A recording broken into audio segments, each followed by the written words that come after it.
Welcome back. Welcome back, everybody. Okay, so our next speaker is this is 11 p.m. U.S. Eastern Time. What is it in regular people time? 3 o'clock a.m. in UTC.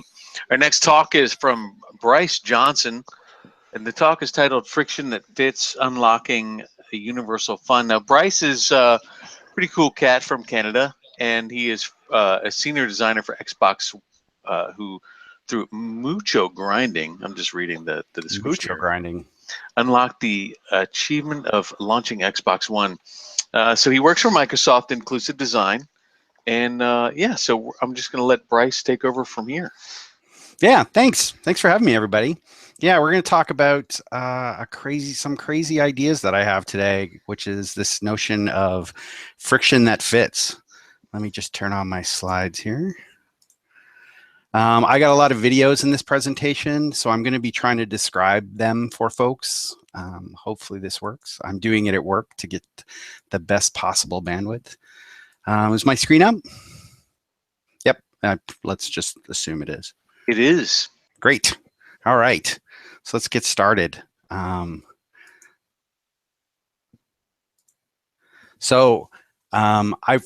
I jump into this presentation, I want to give you a little bit of background about inclusive design at Microsoft, and it gives you a sense of where I'm coming from. So what I'm showing on the screen right now, there's a photo of a sign that we have on the Microsoft campus. It is the word inclusion in large letters. There is also a representation of that word in Braille dots. And then there are pictures of hands signing out each letter of the word inclusion. So across Microsoft, we are embracing inclusive design to fulfill our mission of empowering every person and every organization on the planet to achieve more. And the way that we think about inclusive design is that it's complementary but separate from our accessibility practice. So we approach inclusive design from these three principles. Recognize exclusion. Exclusion happens when we solve problems using our own biases. As Microsoft designers, we seek out those exclusions and use them as opportunities to create new ideas and inclusive designs. I totally always want to read this one like in a Captain Kirk voice. As Microsoft designers, we seek out exclusions to explore new ideas and create inclusive designs. To boldly go. Yeah, it's really silly, but it's very funny in my head. The next sort of principle that we have here is learn from diversity, which is human beings are the real experts in adapting to diversity.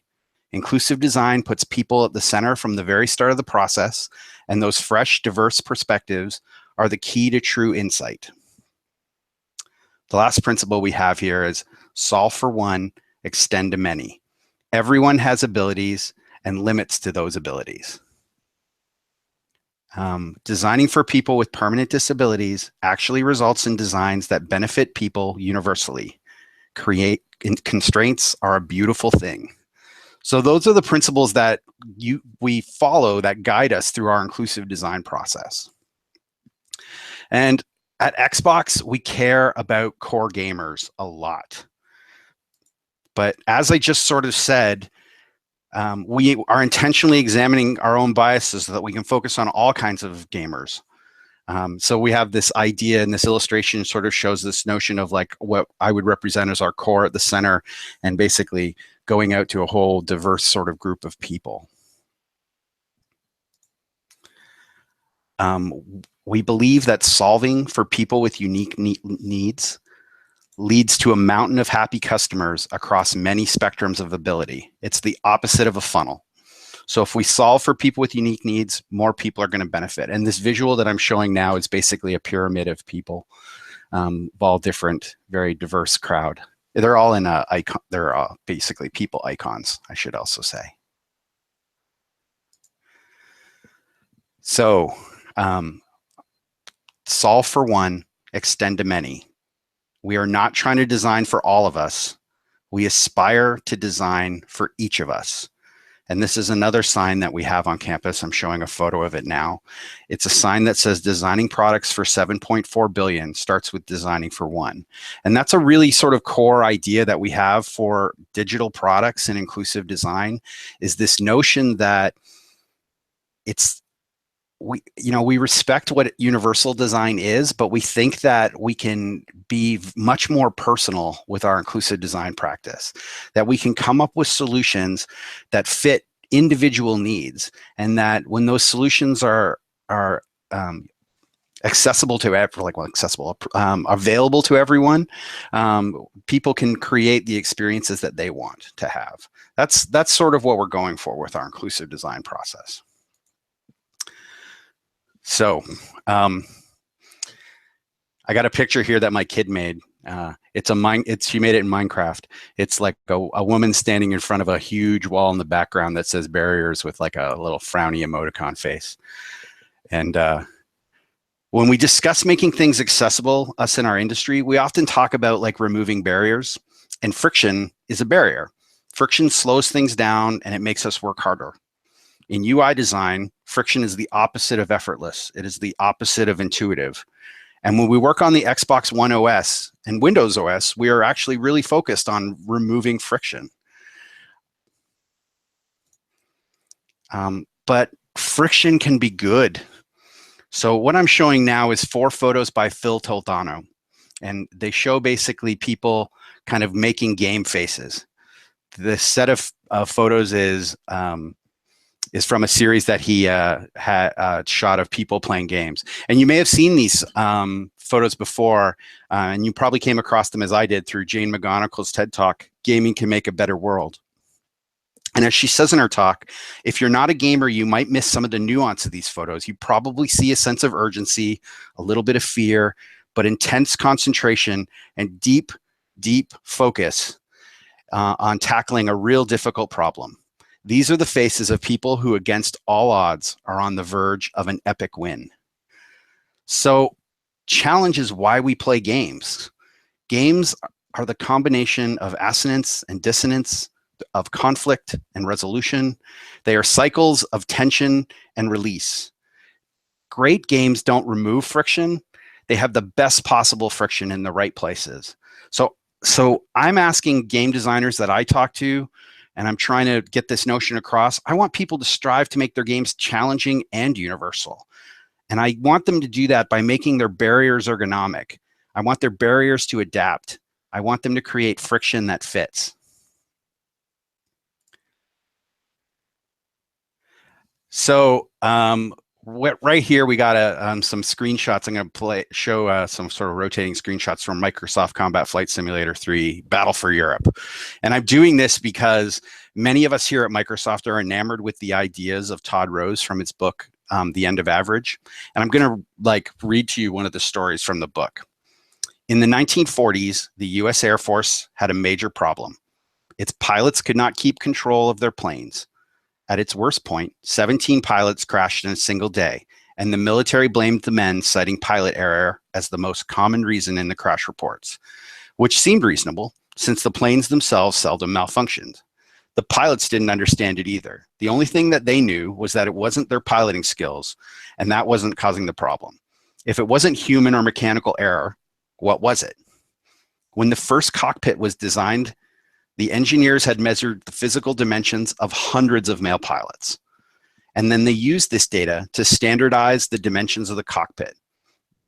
They used it for the size and the shape of the seat, the distance to the pedals and the stick, the height of the windshield, and even the shape of the flight helmets were built to conform to the average dimensions of a pilot.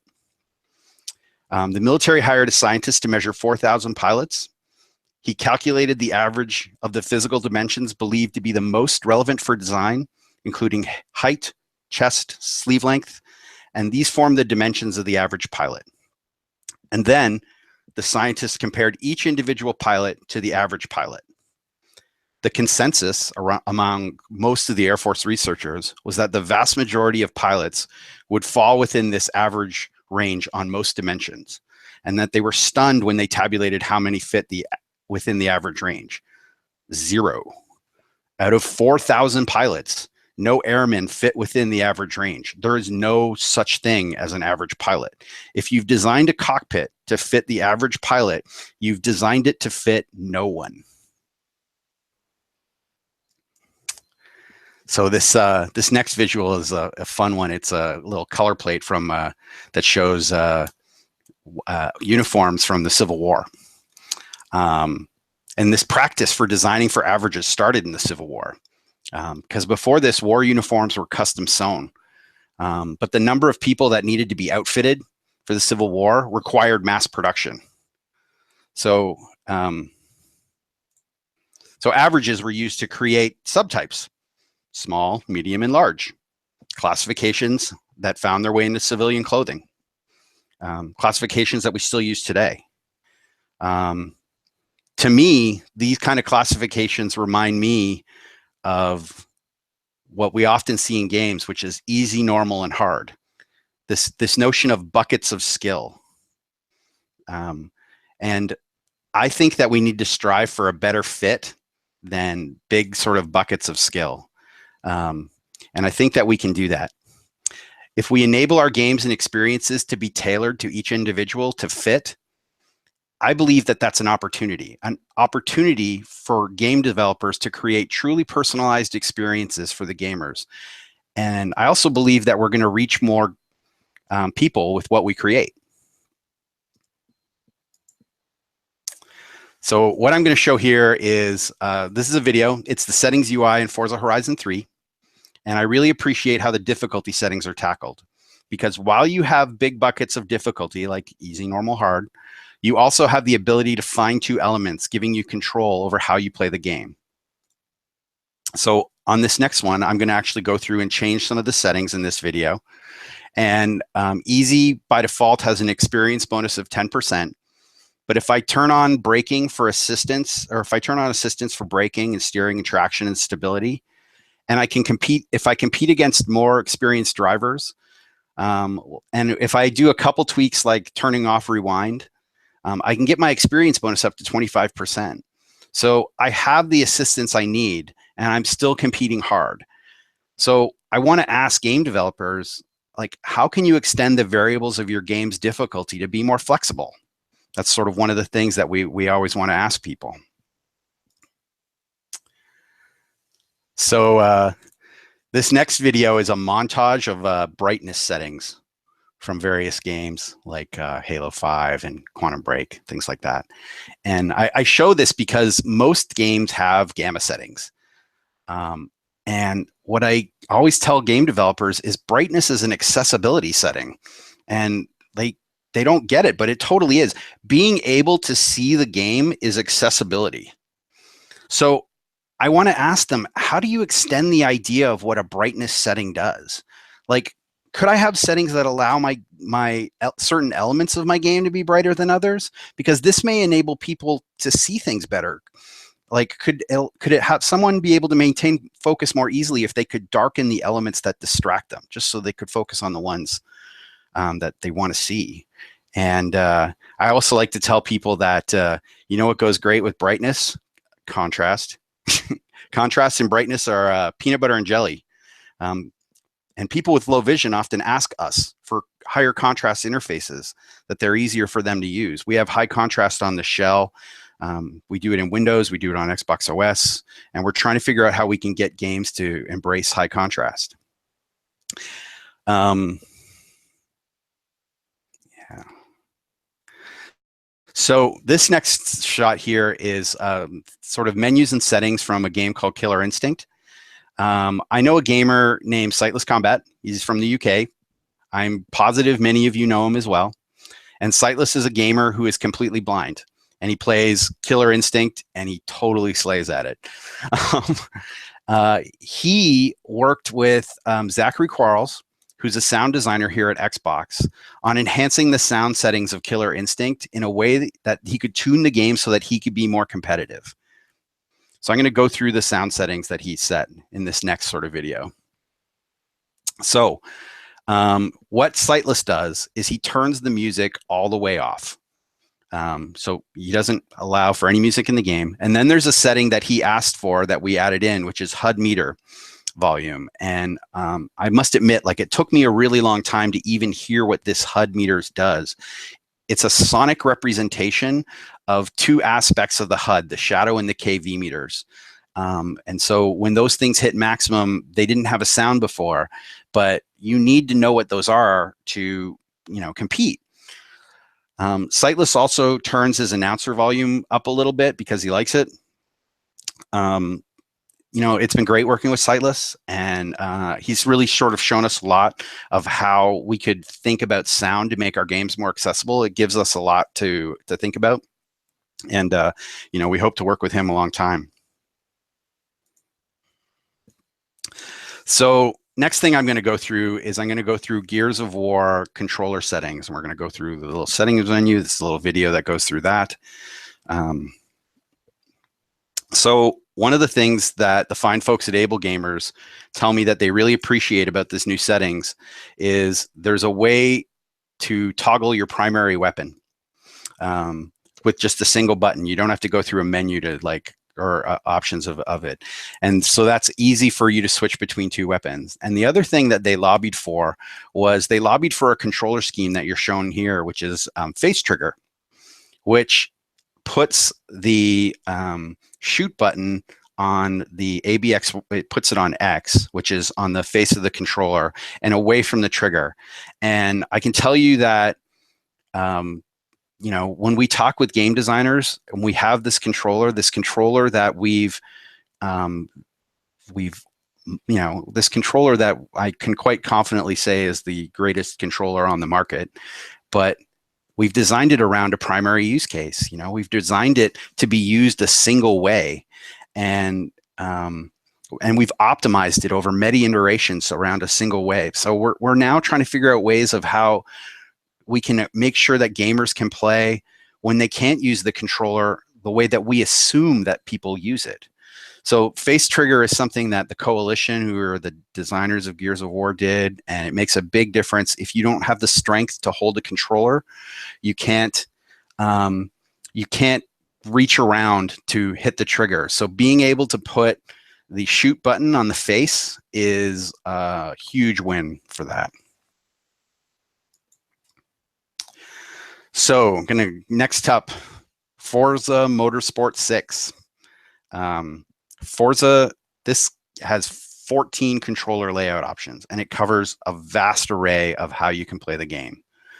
And Turn 10 and the Coalition, they added these great controller customizations to their game to help more people to play. But we need to do more. We need to help people. We need to help people play more. So we recently just launched a feature, which we've been getting a lot of good feedback on. It's called Copilot.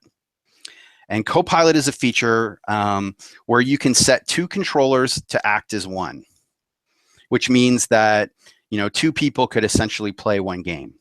And we designed this as an assistive technology to meet a very specific need. And we were inspired to design this feature. Honestly, we looked at a lot of photos from Special Effect, which is a gaming charity in the UK. And we see a lot of their custom rigs, and a lot of their custom rigs involve two controllers that they'd wired together to act as one. And so it seemed like a fairly kind of no-brainer thing for us to say, well, why don't we just do that at the software level? And so we did.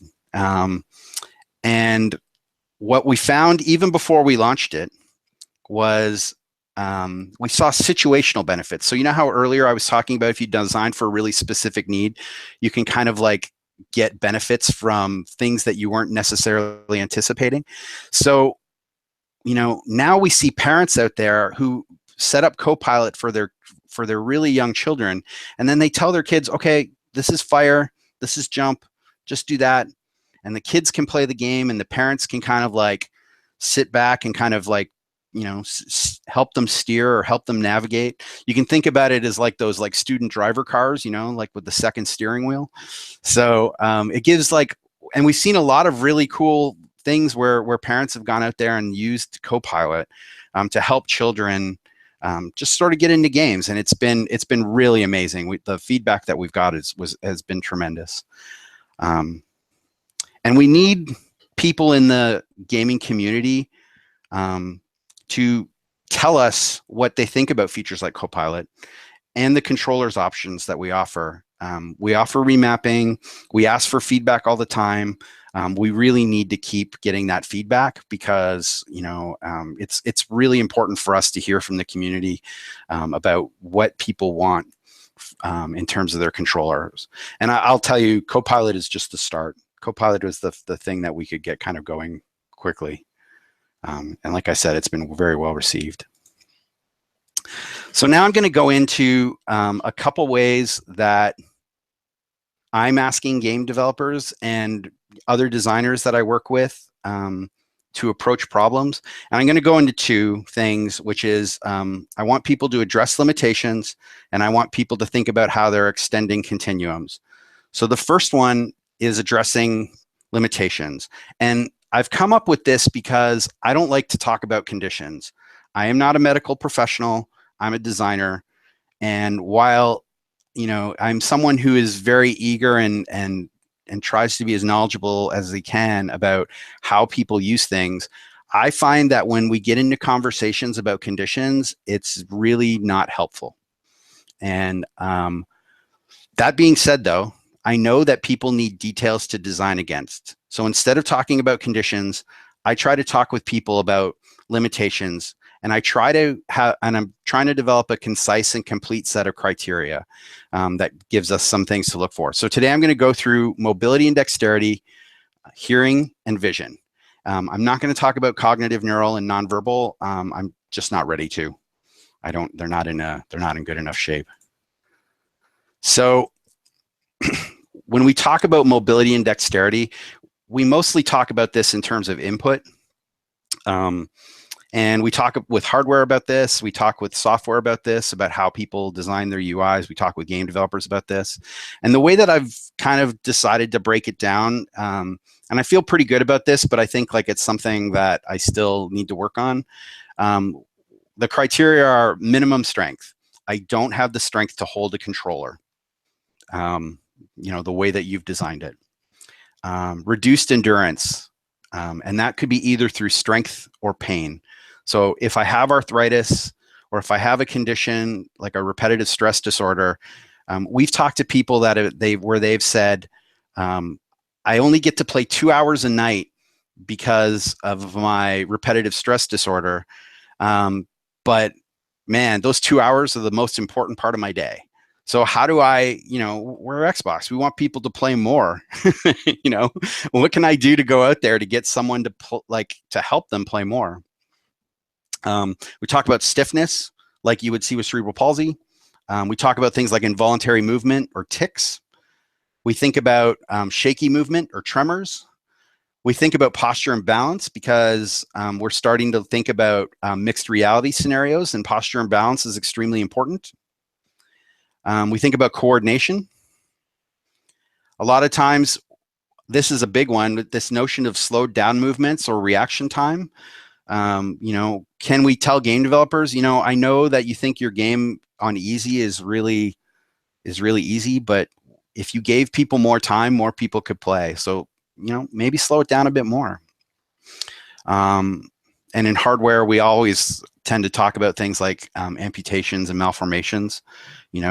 As I said before, our controller's really ergonomically optimized for people with 2 thumbs. So I'm going to get into hearing. When we think about hearing, we think about the degrees of hearing loss, the ones that are sort of out there in the world. We have to think about bilateral versus unilateral hearing loss, symmetrical versus asymmetrical hearing loss, fluctuating versus stable loss, tinnitus or ringing in the ears. That one's for Bill. Dizziness and balance. Again, back to mobility. There's obviously, when you have things like vestibular disorders, dizziness and balance is actually somewhat related to hearing. And I have small d deaf here because when we're talking about designing for solutions, obviously we need to talk about if someone can't hear at all. So vision. So this is how I've broken down vision. I talk with people about things like reduced contrast perception. As people get older, they can't see contrast. And so it's important to ensure that people have the ability to adjust not only brightness, but things like contrast. I talk about decreased light sensitivity and decreased visual acuity. We talk about things like clouding, cataracts, how that can affect viewing, floaters. We talk about tunnel vision and blind spots and how we can think about designing for those. And we talk about blindness. You know, gaming, you know, up until recently, gaming was called video games. Video implied that you could see it. And I think that there's lots of amazing games that we've seen over the past few years that show us that you don't have to see it. And there's lots of amazing games that and opportunities that we have to explore those things. So I'm going to show a video now. And this video is 3 first-person shooter games. And I'm going to try to describe it as we go. But I want to sort of, I show these 3 games. They're all great games. They're, but they've made unique stylistic choices. And some of them can be better for people with low vision than others. Let's see if here we go. So we got a title here, First Person Shooters with Low Vision. The games are Battlefield 1, Overwatch, and Super Hot. Little montage here of all 3 games playing. So Battlefield 1, the challenge with Battlefield 1 is the realistic visuals that are valued by players of this game, but the gray on gray figures don't provide enough contrast for people with low vision to play on an equal playing field with others. So you can kind of see there, it's kind of a little bit hard to see who you're shooting against.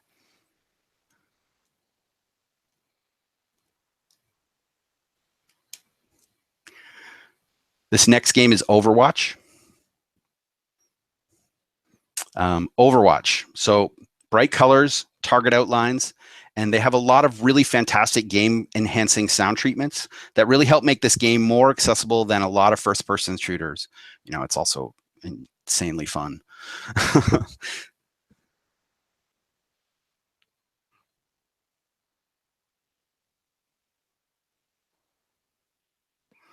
So yeah, we're playing a little Overwatch there, getting a little rain put on us. So this next game is a title that a lot of people might not have heard of. It's called Super Hot. And it's got some really interesting mechanics. So in Super Hot, the enhanced color contrast scheme of this game, along with the game mechanic that enemies only move when you do, actually make this a really good game for people with low vision. So you can see here, there's like, well, there's some bright red figures against a muted background. And they only charge at you when you yourself move. So if you need to for the action to stop, you just stop moving and everything stops. So it's actually a really cool game. It's very exciting. So I'm going to say, let's watch them all at the same time. And I want you to see if there's anyone that's easier to see than the others. And as we keep this montage keeps going, I'm going to start adding I'm going to start layering over effects that sort of give you an idea of how these could work if you have a vision limitation. It's a little choppy. Sorry for that. So this one's blurry vision. So I'm going to just sort of blur it out a little bit. You know, this is how I see if I'm not wearing my glasses.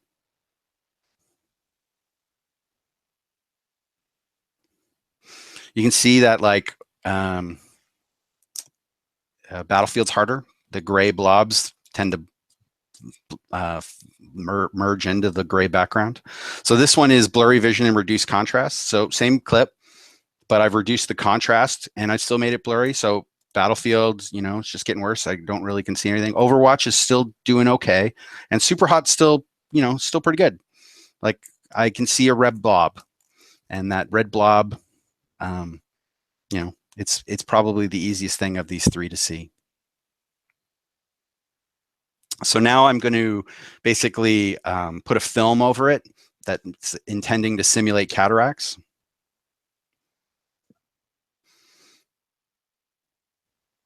So, you know, Battlefield's pretty hard to play at this point. Overwatch is still pretty hard. Super Hot is hard, but it's still, I believe, playable. And you know, the one thing I want to say about all these simulations that I kind of do and what I sort of show with them, we have signs all over the place when we talk to people, when we do simulations. Simulations we use for ideation. We don't want to use simulations for validation. And we say that over and over again, because I really don't ever want to encourage my fellow designers and the developers that I work with to get into a headspace where they think that they can use a simulator to role play what it's like to have a disability. I shut that down. And it's something that we all really, in the accessibility community here at Microsoft, are really very passionate about. So we do use simulators, but we're very careful to tell people that we use them to generate ideas, and we don't recommend that we use simulators to validate decisions. You know, that's why we need to engage with the community. We need to show people what we're doing and get the feedback from people who actually, you know, would use it, as opposed to depending on a simulator. Again, with all these 3 games, you know, one of the things I kind of want to say is that these are all stylistic choices. So when I have a game developer that says, well, the style of my game can't be this high contrast, you know, we talk about it. But at the same time, you know, at the end of the day, they have to make that choice. And I tell them it's the same kind of choice that they have to make, like when they think about the rating of their game. Like, yeah, if you're going to like have a chainsaw that like cuts people in half and blood sprays everywhere and you get an M rating, that's an artistic choice that you've made. And I think that while we encourage people to, you know, do what's right by our customers, there is definitely still an element of art when it comes to game design.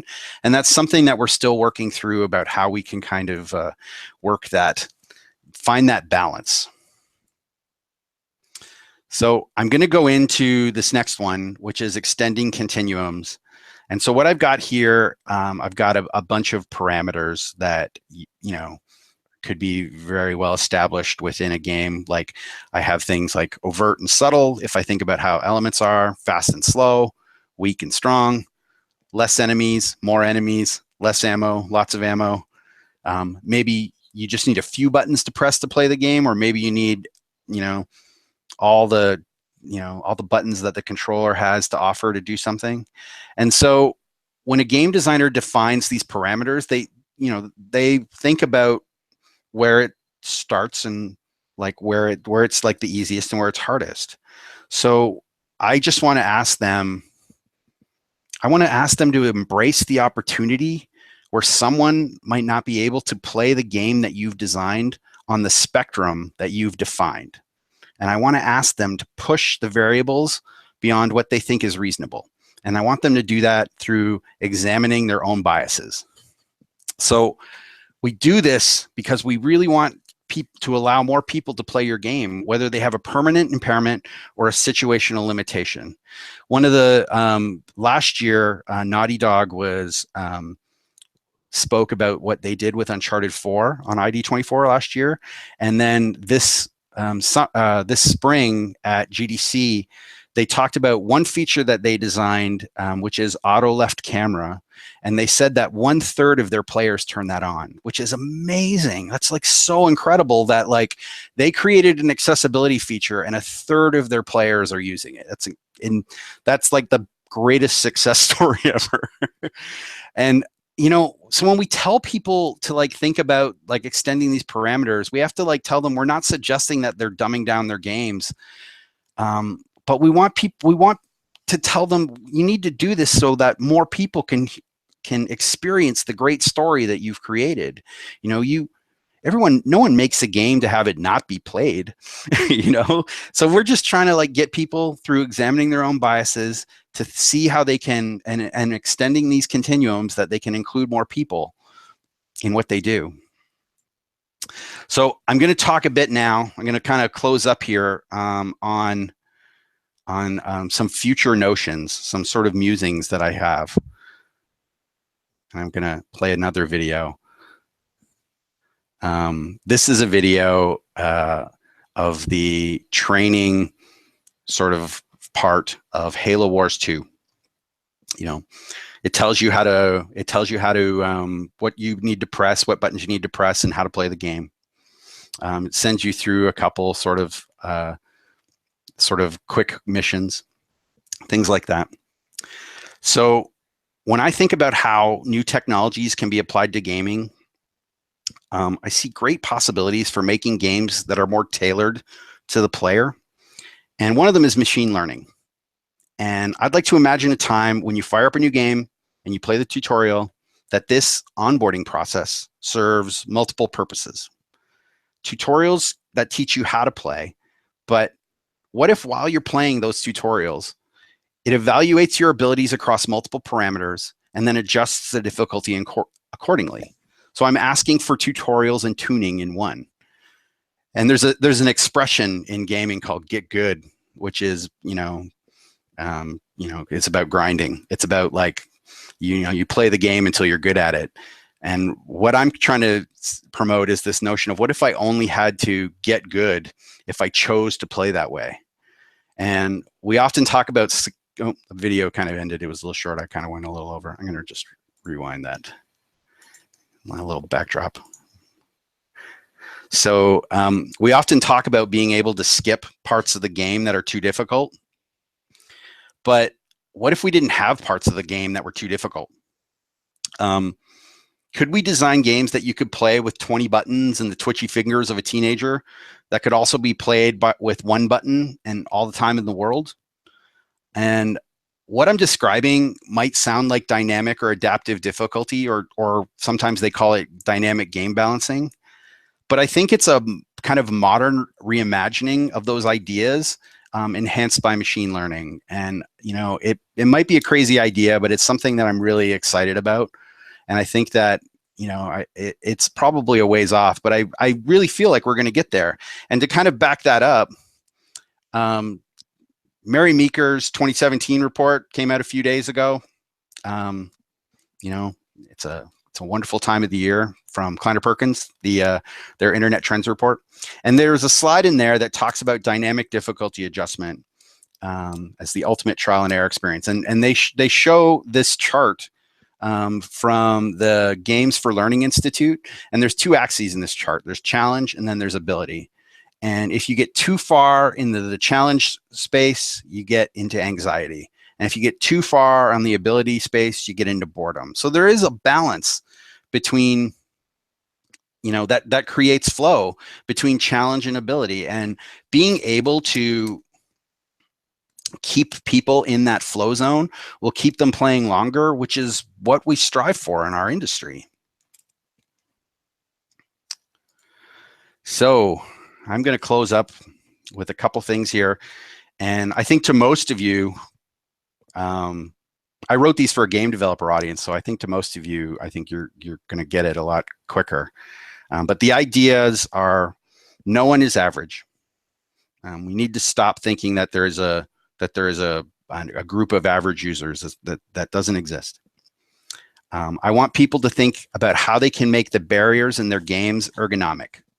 How can they be adjusted so that they're still there, they're still challenging, and that challenge is what drives us. But how can they be adjusted so that they can be conquered? And this fit that those ergonomic barriers create is an opportunity for all of us. It's an opportunity to have our games reach a wider audience. It's an opportunity to have our content be played more often and for longer. And those are all sort of things that we're striving for. And that's my talk, everybody. Awesome. Bryce, I gotta say, I'm not a huge gamer myself. I'm just terrible at them. Yeah. But I really like everything that you've said in terms of considerations during the design process and thinking about how gamers with different abilities will be able to work on it. It's all stuff that I haven't really given a lot of thought about myself because, like I said, I'm not a gamer. So I appreciate these. Every time you've given gaming accessibility talks, I really appreciate it because it gives me things to think about that I've never thought about before. Cool. Yeah, I mean, I am a gamer.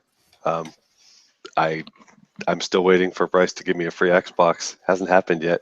I know. Well, what a bum. I know, right? I know. Even though I keep telling him how good his talks are every year and everything else, but I mean, honestly, kidding aside, I do use a lot of the features, and I use more of them probably every year. I seem to celebrate my birthday by updating making video games easier, or turning on subtitles, or playing with the audio controls. I mean, I do all of this, and the Uncharted last year was fantastic when they rolled out all those new special features, and I used a lot of them. There was a couple of things that I used to make aiming easier, just because I don't have that dexterity anymore. Maybe it's because the only time I can play is late at night, and I'm just too damn tired. Every year, the average age of the gamer goes up. There's more gamers over 50 than there are under 18. Geez, all right. Well, I'm Really? still. Wow. I think it's 50. It's at least 40. I'm pulling that out of. Well, I'm solidly. I'm confident with it. So there were a couple of questions from Twitter, Bryce. Cool. Am I showing up right? Did I shut my screen off? Yeah. Okay. Let me. You're there. I will stop presenting you. That way they can see my lovely face when I speak. Okay. God, yeah. People reaching for their monitors, turn them off. Okay. The first question is, said in your ID24 talk, you say you'd rather have people engage in the community rather than use simulations. Any advice on how? Yeah, like get ready to do a lot of work. I mean, I don't, I think people use simulators because they don't have access to the community. I work for Microsoft. I can't say I don't have resources, so we do a lot of we try to do a lot of outreach, and it's hard. I certainly wish I had like a really simple answer, like go down to your local, I always hear things like go down to your local school and test your features, and I mean that might work for some people. For us, we try to bring as many people in. A huge part of what we do is sort of cultivating a group of experts that we can go talk to. For a while, I was texting Sightless more than I was my wife.